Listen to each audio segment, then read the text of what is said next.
First of all, I'm very far from being sort of a status quo girl or individual at all. I'm the type of person who would almost want to break something just to put it all back together again.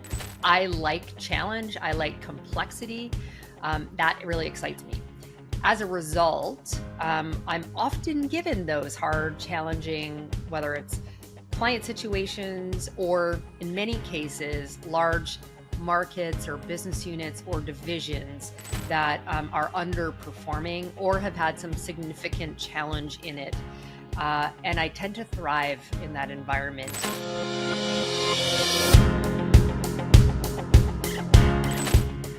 Hi, everyone, and welcome back to a new episode of the World Class Leader Show. And today I'm very excited to have someone that I admire. So it's Victoria Pelletier. So Victoria is a 20 plus year corporate executive, board director, and number one selling author and professional public speaker, nicknamed as the Turnaround Queen, and she will explain more, and the CEO Whisperer by former colleagues and employers. Victoria inspires and empowers her team and clients to change mindsets and drive growth in business leadership and culture. As someone who does not subscribe to the status quo, she's always ready for a new challenge, becoming one of the youngest chief operating officers at the age of 24. And I have a question for you about that, Victoria. Be ready. And has subsequently held roles of president and CEO. Victoria was recognized as one of the 100 global outstanding LGBTQ executive role models by Involve, a 2023 Woman of Influence by South Florida Business Journal, a semi-finalist in the 2023 50-50 Women on Boards, Women to Watch, 2022 Top 30 Most Influential Business Leaders in Tech by CIO Look, 2022 Most Influential Entrepreneurs of the Year by World Magazine. I think we can move forward. And you are a prolific motivational, inspirational speaker. So you deliver keynotes discussing significance of whole human leadership, being an empathetic and authentic leader. That resonates a lot with me. And without any further ado, so I'm very happy to welcome you on the show, Victoria. Thanks for having me. I'm very happy to be here. So fantastic, Victoria. So I think you made now people curious about how you became COO at 24 years old. So tell us a little bit more about that because we are all curious about it. Yes, sure. I will say I do think it's highly unusual. I acknowledge Right. that. Um, however, I think it's a result of a few different things. One, I did start working at age 11. I know there's child labor laws and that would not be allowed today. Right. And my first leadership role came at 14. I became the assistant manager of the shoe store that I worked at while I was in high school. I did Right. graduate high school early. So at 16, went off to university and I worked in a bank while I was making my way through university. And I got promoted through the ranks very quickly, such that when I thought I was going to go off to law school after my undergrad, they relocated me across country and gave me a big promotion. So I thought I was going to be putting off law school for a year. And I never went because I really loved the business world. And after working, I think about 6 years in banking, I got recruited to the role of chief operating officer and general manager for a large private, what's called BPO, business process outsourcing company. And 20 Right. something years ago, that was primarily contact center. And I had been Mm. leading large contact centers for two of Canada's largest banks in that last 6 or 7 years. And they had large banking clients. It was almost exclusively contact center. And very key, I have always shown up with a tremendous amount of confidence, even when I didn't have it. And I do believe that confidence is often perceived and equated by others to competence. So I did Mm. tick a lot of the boxes in terms of experience, contact centers in banking environments, but I also showed up very confidently and I was able to do some storytelling and bridge the gap over where the experiences I have had, how could that translate into the new areas of experience I had yet to gain? Well, that's amazing. So tell us a little bit more about, by the way, I didn't say, where are you based, Victoria? I'm in Southern Florida in Miami Beach in the US, although your audience may tell a tiny bit by my accent. And I did say Canadian banks that I'm originally from Canada. Nice. Okay, great. So by the time of recording, I think it's hurricane time. So I hope it's not going to be too bad. Is it? We've had some flooding so far, no hurricanes, but some Yeah. heavy rain already. Yeah, I get it. All right. So tell us a bit more about, if go back to the present time. So what are you up to these days, Victoria? So I am in transition looking for my next C-suite opportunity. I made the decision to leave the Fortune 100 to ideally go into a smaller organization as the CEO or chief commercial or chief operating officer, could be those roles. Hmm. I've been doing consulting in this past year in the spaces in which I know and doing a lot more coaching and public speaking than I would normally have time for when I'm employed full time. Not to Yeah. mention writing 2 books in the last year. Yeah. Tell us a little bit more about the books. Well, I jokingly say I'm not very good with being idle. So when I made the decision to leave my last employer, which was Accenture, in June of last year, I thought, oh, now I have time to write a book. And I was trying to debate between two topics that I'm asked to coach and speak on quite frequently. One of which is personal branding, and the other is around leadership and culture. And so I decided to write them both. So the first one, called Influence Unleashed on Branding, came out in January of 2024, and the second one on leadership and culture will be coming out in September of this year. Yeah. Well, congratulations and good luck. And as I'm also writing my own book, so I definitely, understand, what you're going through, especially when you are a woman. You said when you have a little bit more time, available. That I wouldn't say it's easier, but definitely better when you're not too much busy with clients or with, with your job. So I get it. So tell us a little bit more about why you are named like, the turnaround queen. First of all, I'm very far from being sort of a status quo girl or individual at all. I'm the type of person who would almost want to break something just to put it all back together again. I like challenge, I like complexity. That really excites me.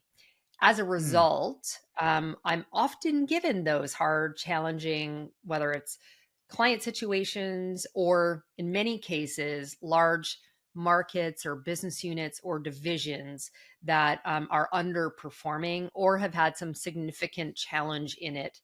And I tend to thrive in that environment. And I've been very fortunate to have been relatively successful in the transformation of those businesses or markets or units that I've stepped into. And so that's how I've been given the nickname as the turnaround queen, which I wear with pride. I can see that, and I can see how the passion of being in that situation really, fuels your own, motivation. So, what is about, by the way? So, what is so exciting for you? Working and leading in actually moments where organization are, I wouldn't say necessarily in crisis, but I suppose there is an element of crisis when you're in turnaround. Um, I get bored easily, I think is probably the easy answer in terms of why do I thrive in that environment? I should also state I have now been a part of or supported 40 mergers, acquisitions, or some kind of related transaction. Wow. And that in itself comes with significant transformation, change, integration, all of those things. And so for me, the fact that I get bored easily. I probably have a little bit of ADHD undiagnosed. I think my husband would probably agree with that. But also, for me, success in growth comes with learning new things and being able to Mm. accomplish a new, like a goal or objective. And so I sign a lot of my social media posts with, hashtag unstoppable. And that's my philosophy in life. When I set my mind, to goal or objective, I'm going to achieve it. And that's very much from a business perspective. So it's like, okay, we're going to take this underperforming business and we're going to get it from maybe being unprofitable to, gaining, growth and profitability to improving employee engagement. It could be whatever those metrics are. That really gets me excited. And there's challenge that comes with, and particularly as a leader, getting the rest of the team on board with things that might make them very uncomfortable or very different from the way they've always been doing it. Yeah, which I suppose is the point I made when I was reading your profile is actually really changing mindset. I mean, if someone is work with people's mindset, I can definitely understand. The mindset is the key for making that change and turning the tables. But if you reflect a little bit about your experience, in your recent turnaround initiatives or projects, can you draw some line and say, okay, these are probably the biggest takeaways for myself, for my clients, for my organization in terms of how to succeed, during turnaround? What is the thing that can make really turnaround successful? Uh, I think a really key element is successful change management. And I don't mean that in the way a lot of companies look at change management more as project or program management. Hmm. Having a Gantt chart and, keeping milestones and things on pace. That's critically important. But for me, a successful change management program is very much also built around the people and the communication. So the most, successful transformations come when people are on board with the change. And getting people on board means sharing, being as transparent as you can. And as an executive, I'll tell you there's many things I can't always tell people, but even just telling them that builds trust with them. So being really and saying, "Hey, I don't know what I don't know yet." But here's what I can commit to you. And so the change management for me, a big part of that, as I said, is around communication and from the top. The other part of this is around the level of engagement we all need to have. I think, decisions get made. Hey, we're going to acquire this company and integrate, and that gets handed to someone else. Well, it needs to be that, again, that communication, the way in which we engage with our employees is critical. And so when I'm talking to clients, and I've been now in the world of B2B professional services most of my career now, I've actually, I usually say, so my last two jobs have been Accenture and IBM. And I would say in many cases, if we were not coming to the table with change management to support whatever, whether it's technology implementation or it's some other major, kind of transformation, then I would say there's some risk associated with this because that level of communication and leader involvement is not always there. And so that's where I like to bring that to the table to see that whatever the change transformation is, be more successful. And I'm with you, by the way. I think is something is missing in many organizations. From my personal experience, being involved in many change initiatives, is communicating properly and frequently is not really, one of the biggest assets or strengths of many leaders. Meaning they're trying to, by the way, not necessarily, lie because they want to hide something, but they don't feel like it's so important to be transparent and open because they, as you say, they might not have enough information, or because they might say, look, probably we can wait a little bit more until we have, more certainty about something. But as you say, my experience is if you actually keep people involved, even during the process, when it's too early to give full information, but at least they feel like they're part of the same thing and they know where it's coming and what is coming and whatever is happening. So I think it's great. Um, Now, I think the biggest question I have for you is, despite the most powerful communication that leaders do or the leaders each implement in their strategy, when it comes to change, most of the people, they are, by design, they are, resistance to change. So based on your experience, what has been some great learnings of, engaging people with change despite their initial resistance or despite the initial skepticism about change? It, the acronym with them, what's in it for me? I think Mm, that's a really key component of that change management process and the communication is down to an individual level. And this is where I say it comes from the top all the way down. Leaders need to be working with their teams to communicate the why behind why are we making this change? What outcomes are we expecting? And what does this mean for you personally? And where there is resistance to that change, as a leader, helping bridge that and bring them along. And if they're not on the bus, sadly, we do need to exit them sometimes. Now, not immediately. Like I remember spending a year getting a really important leader on my team after an acquisition on board. Like, but she was so critical to that client and the portfolio that, I probably would have made a different decision than it took me a year to get her on side. So I think that's really important. But the other thing is the people are will perform based upon how they're incented. So if we are not changing incentive models to drive the actions and behaviors that we want to those outcomes, they're going to continue to do things the same way. And so I think that's really important.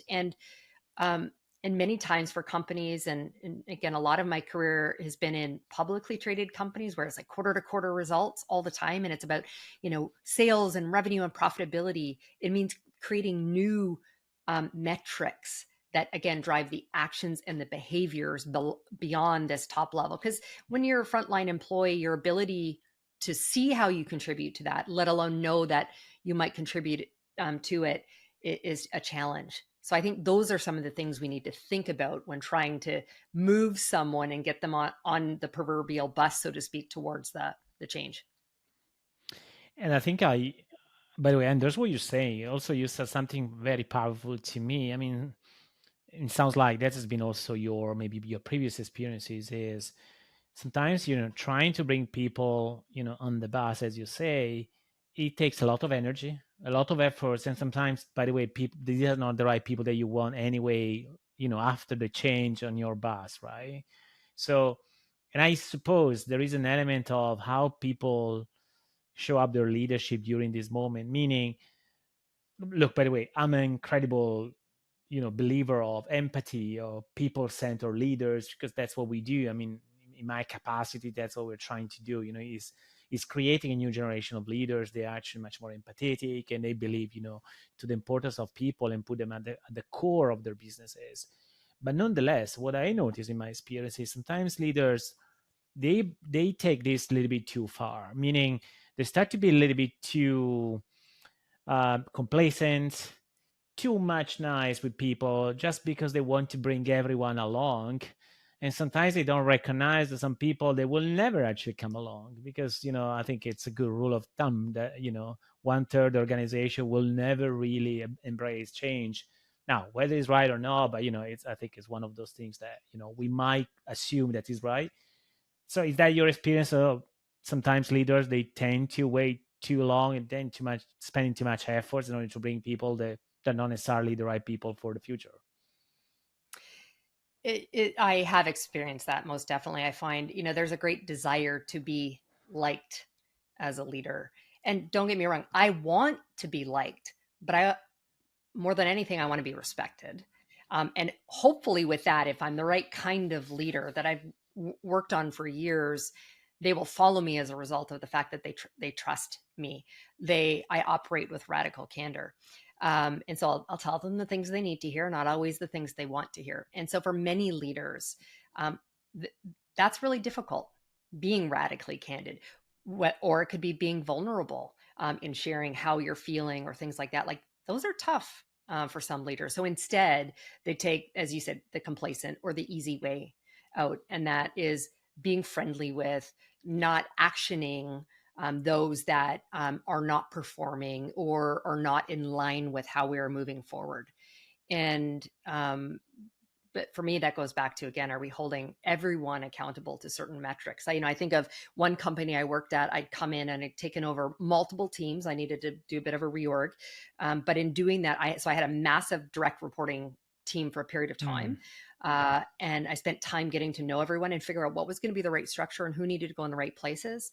I ended up having to move 6 people out of the organization. And I remember the HR leader that supported my business unit said to me, she was like, Victoria, I just want to say thank you. And I said, for what? Like doing my job?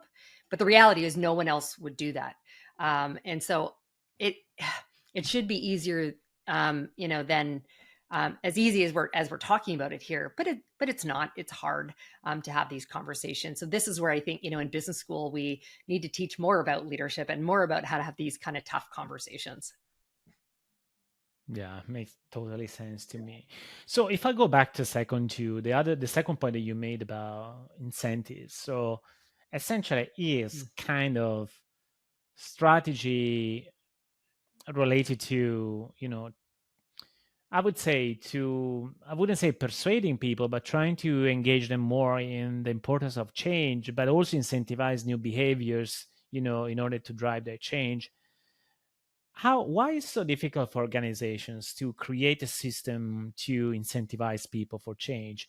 Meaning, it's not clear what are the new behaviors that need to be in place, or it's more about they don't have the attitudes to reconsider completely their benefit system or incentive system, so to allow that changes to happen. Do you have a view about that? I think it's all the reasons that you've stated. For many larger organizations, their performance management cycle process systems are a challenge to change. And companies are measuring the things that are important to their shareholders. As I said, it's revenue, it's sales, Yeah. revenue, and profitability. So growth. When I say that growth, revenue and profitability. But what does that mean for our entry level or our mid level employee? Like their ability to contribute to some of those things, unless you're an individual contributing salesperson, for example. Mm, It's hard. And so when those are the measures, that's when you start to see really poor behavior, people doing whatever they need to achieve those elements of things. So if we say that we care about employee engagement, we care about diversity and inclusion, and the culture. Now, culture for me is an outcome of all those things. It's measure or set an incentive. You can look at employee engagement. That means that we have to have a much more multifaceted performance management process with different things again for the different levels. So it's so complex. I find companies are reticent to do it because again, it's hard and it will need to shift on a year to year basis based upon the strategic goals or the transformation that you're trying to drive. And you can have the right kind of behaviors and the right kind of incentive models that meet shareholder expectations. Like you can have both, but it's really complex. It's really difficult, which is why I see lots of talk about those things, but not as much action. It's hard to implement. yeah, makes sense.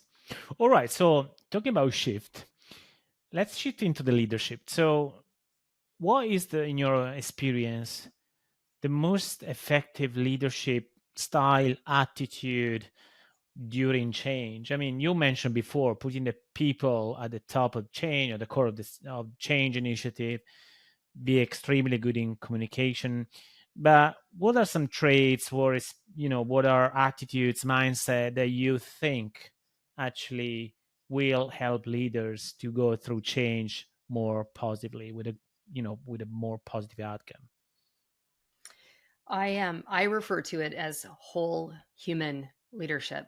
And by that I mean we are a whole person that shows up, at work each day, and the ability to park all the stuff that happens outside or maybe during the 9 to 5 is difficult. So I think there needs to be a respect for the whole person, and that means the lived experience. It's all of these things. And so as a leader, for me, being a whole human leader means embracing and recognizing the whole person that comes in each day, and helping support, one, understand who that whole person is, and then support their growth to get to whatever their goal or objective is. But that whole human piece includes a number of things, one of which you said today around empathy. So for me, that also means around having empathy. I use the word vulnerability. I think that's really important. The transparency that comes in our, in the way in which we communicate with people, and a real sense of care and compassion for the people that we're working with. At the end of the day, people do business with people they like and they trust, and therefore they want to do business with. Now, going back to like, that doesn't mean we don't make the tough decisions. So there's a respect as well that needs to come by making the tough decisions when you need to, again, from a place of care and compassion for the good of the whole. And so it's all of those elements that need to come together, I think, to be a really successful leader, particularly in times of transformational change.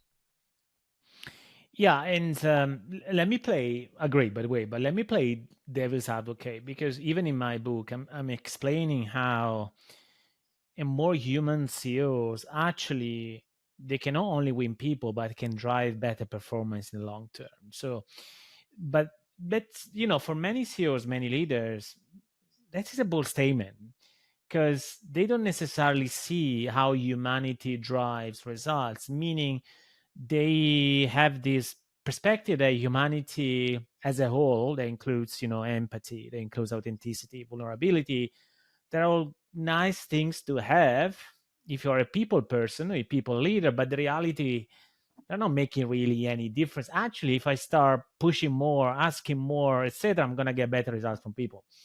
Would you actually challenge that thinking too? I um, No, I think you're right. I think there's a challenge for C-suite executives to not be close enough to Mm, be able to drive and impact some of those things. But for many of whom who've either grown up through the organization, and I've seen that in a number of the companies I work for, the top leaders have been there for 20 or 30 years. I mean, they've got their hands on lots of different leaders in the organization. So I think even if they're far removed from that, I do believe it's leadership by example.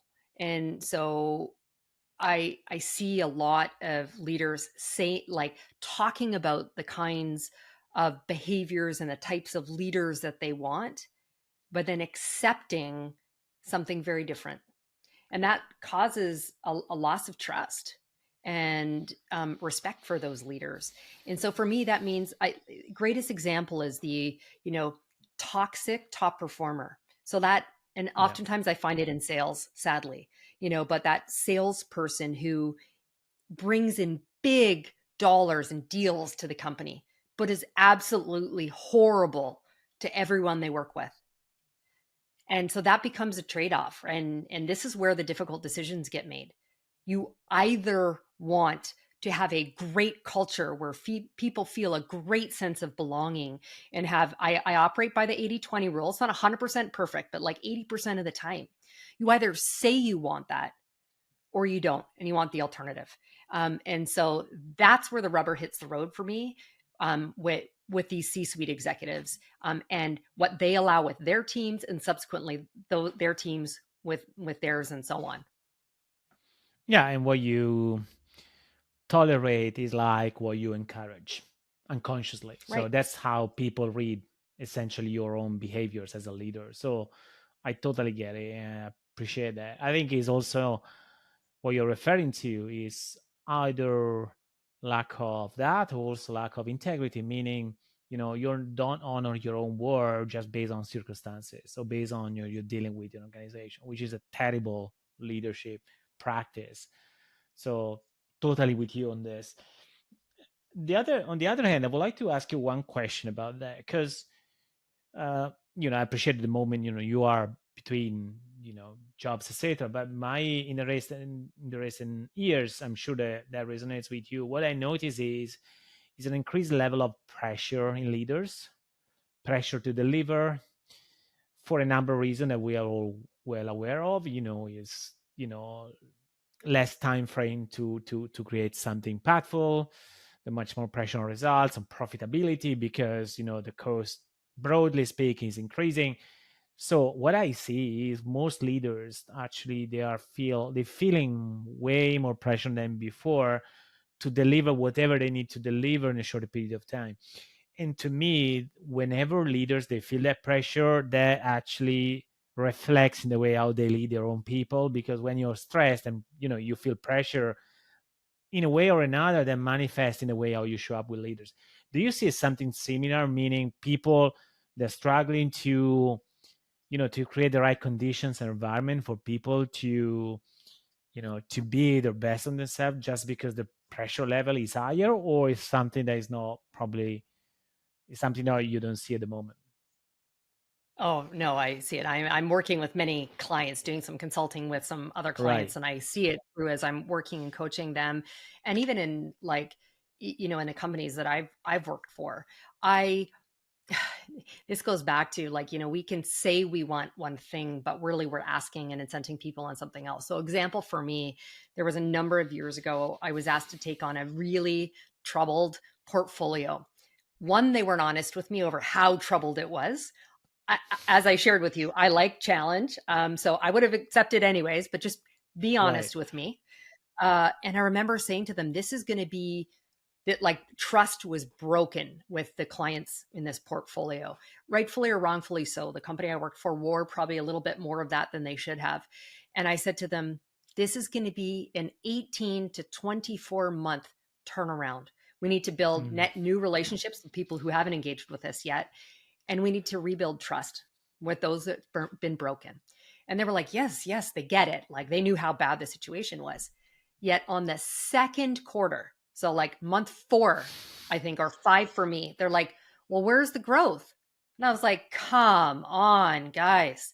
Like, you theoretically, you understand what's happening here, but yet the pressure to deliver. And so you want me to do something different in the way in which we needed to engage with this client. So it's hard. I see the pressure. Now, maybe it's because I was a hockey player for so many years and I'm super resilient and tough. I said no, no. And so I have the ability to do that. To push back. Now, Mm. I've earned that, and sometimes that's where hierarchy helps a little bit, to be higher in the organization to say that. But even then, I will tell you, as an executive in this large company, I felt the pressure, and I needed to say no with facts and figures. But I see far too many times the pressure's there, and even I'm spending a lot of time working with some entrepreneurs, so smaller companies, where, like, the pressure's there. They're like, "Am I going to make payroll?"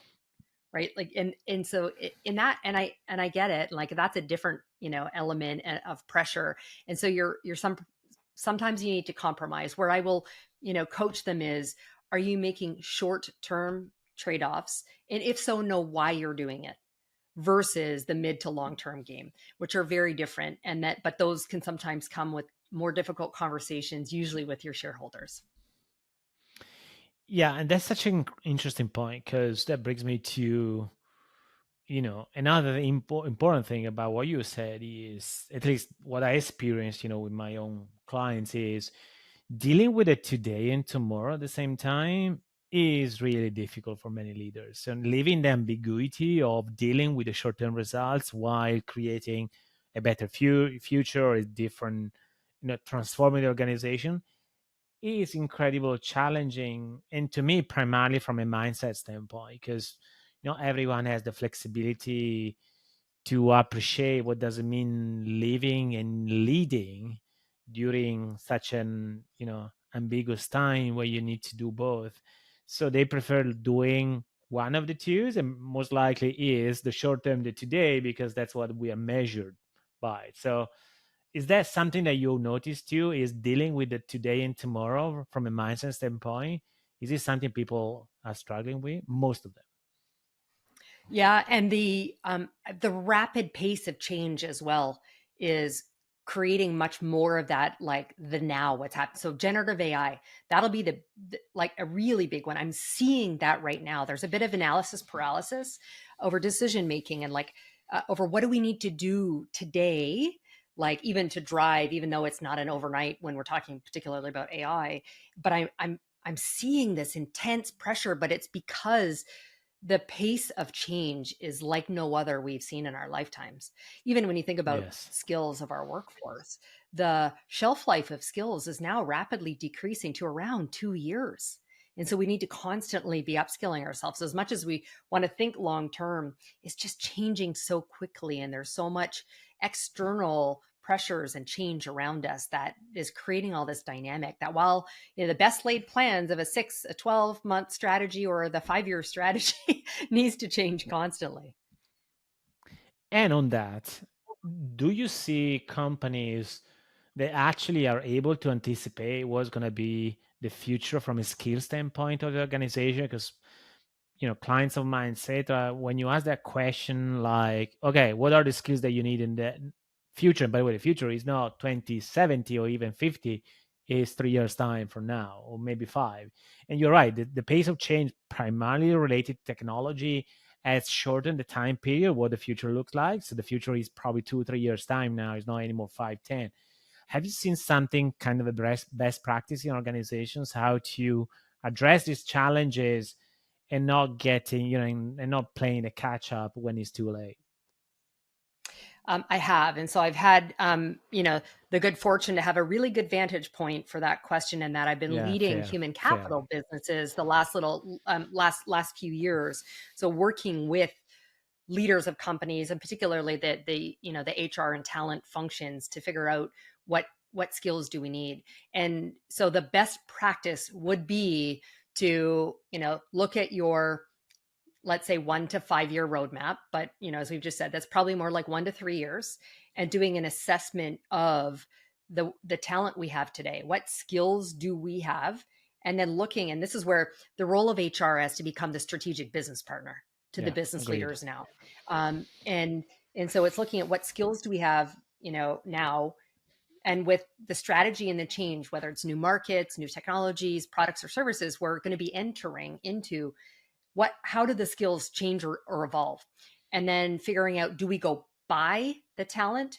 Do we develop it from within? There's a large part of the transactional work that can be automated within that, thinking of digital workers, all of those pieces, and then planning it out so that we're not caught, as you said, sort of last minute trying to figure that out.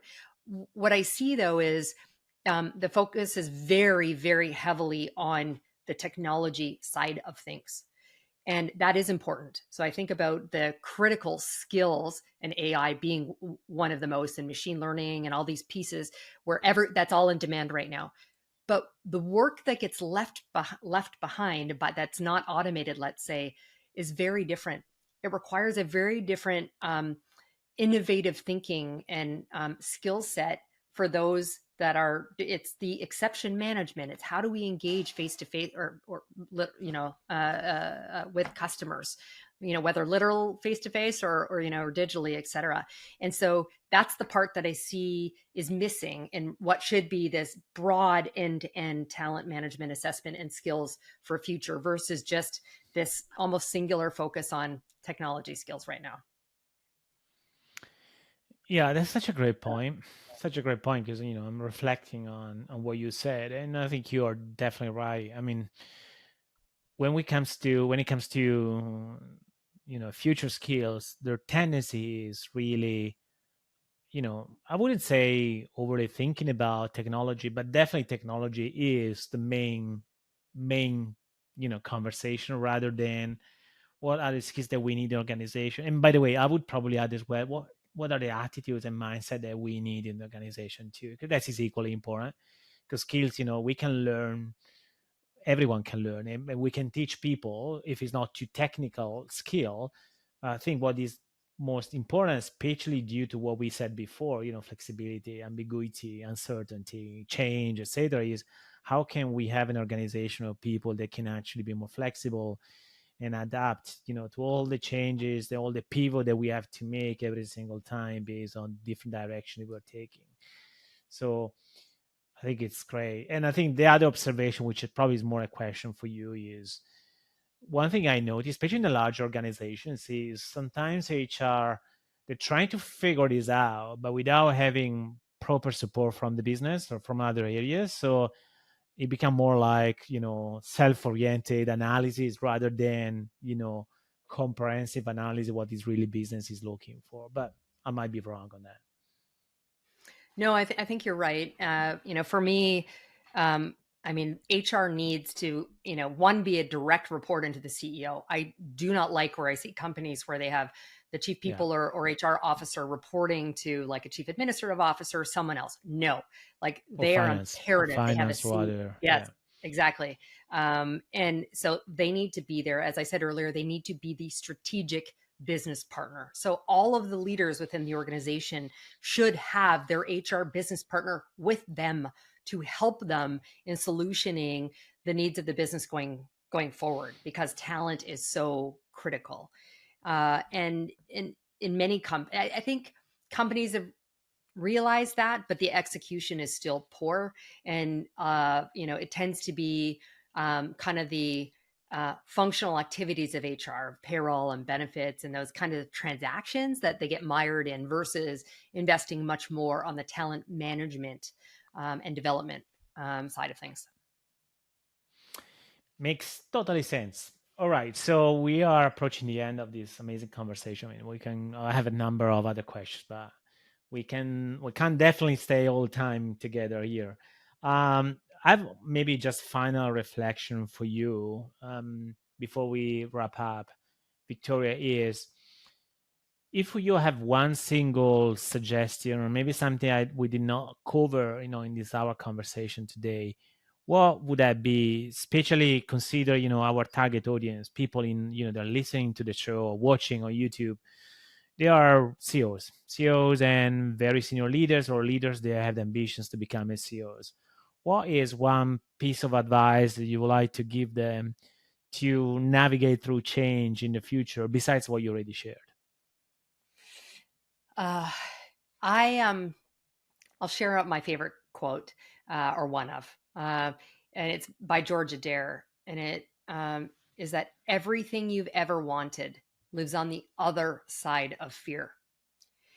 Hmm. And I think what holds people, not just leaders, holds everyone back is fear and discomfort, whether it's the unknown or just that thing that makes them uncomfortable, having those difficult conversations.